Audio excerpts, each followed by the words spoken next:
O convite parece irrecusável. Na porta da loja, bijuterias em promoção. Anéis por menos de R$1. A gente é mulher, a gente gosta de andar arrumadinha. Novembro de 2013, Porto do Rio de Janeiro. Uma carga de 16 toneladas de bijuterias vinda da China foi interceptada pelo Sistema de Risco Aduaneiro da Receita Federal. A suspeita era de uma inconsistência no preço dos produtos. Solicitamos então um laudo de um perito para que nos fornecesse a composição. Mas depois de análises no material, o que eles descobriram foi níveis altíssimos de um metal tóxico na constituição das bijuterias. Mas que metal era esse, de valor econômico tão grande e ao mesmo tempo tão perigoso à saúde? O nome dele é cádmio. Com número atômico 48 e símbolo CD, o cádmio é um elemento químico localizado na tabela periódica no grupo 12, logo abaixo do zinco e acima do mercúrio.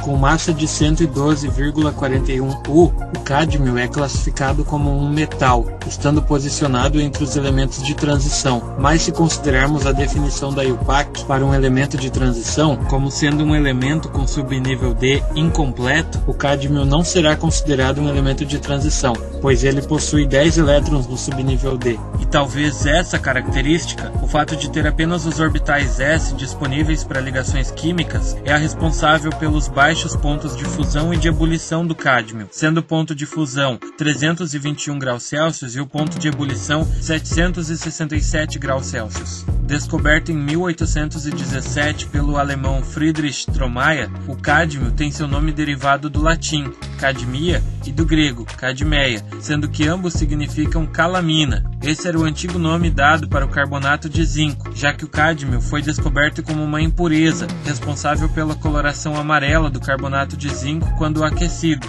Essa mesma coloração amarela foi aproveitada por Van Gogh em 1888, quando ele pintou os 12 girassóis numa jarra.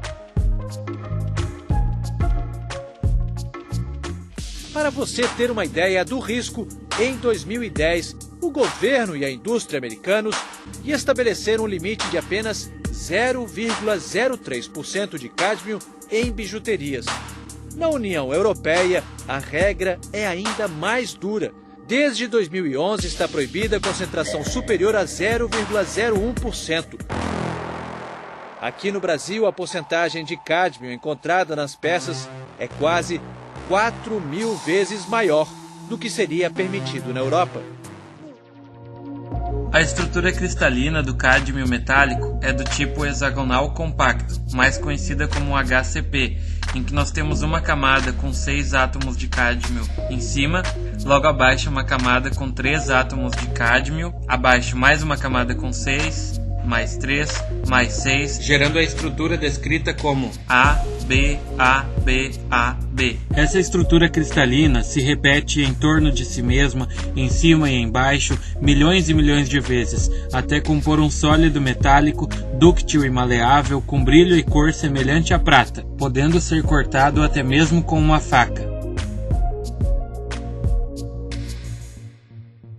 Aproximadamente 75% do cádmio produzido é empregado na fabricação de baterias, principalmente baterias de níquel-cádmio, e praticamente os outros 25% são empregados em revestimentos, na galvanoplastia. Em quantidades menores, porém de igual importância, o cádmio também é um componente de vários semicondutores, entre os mais famosos o sulfeto de cádmio e o telureto de cádmio, sendo que ambos são utilizados, por exemplo, em células fotovoltaicas. Com seu baixo ponto de fusão, o cádmio também contribui na liga metálica de Wood, que se funde a 68 graus Celsius. Esse ponto de fusão é tão importante que deu origem ao fusível, que derrete quando a temperatura está muito alta, impedindo a passagem de corrente elétrica e evitando, por exemplo, que o seu chuveiro elétrico estrague. E apesar de tantos benefícios, para a saúde humana e ambiental, o cádmio é um veneno. Ele é um metal pesado que se acumula nas plantas, na água, no ar e nos rins dos seres humanos, por exemplo, podendo provocar um distúrbio de cálcio nos ossos, levando à osteoporose e a diversas outras doenças graves. Esse é o motivo pelo qual é tão preocupante o excesso dele nas bijuterias apreendidas em 2013. E o resto dessa história a gente deixa para a próxima.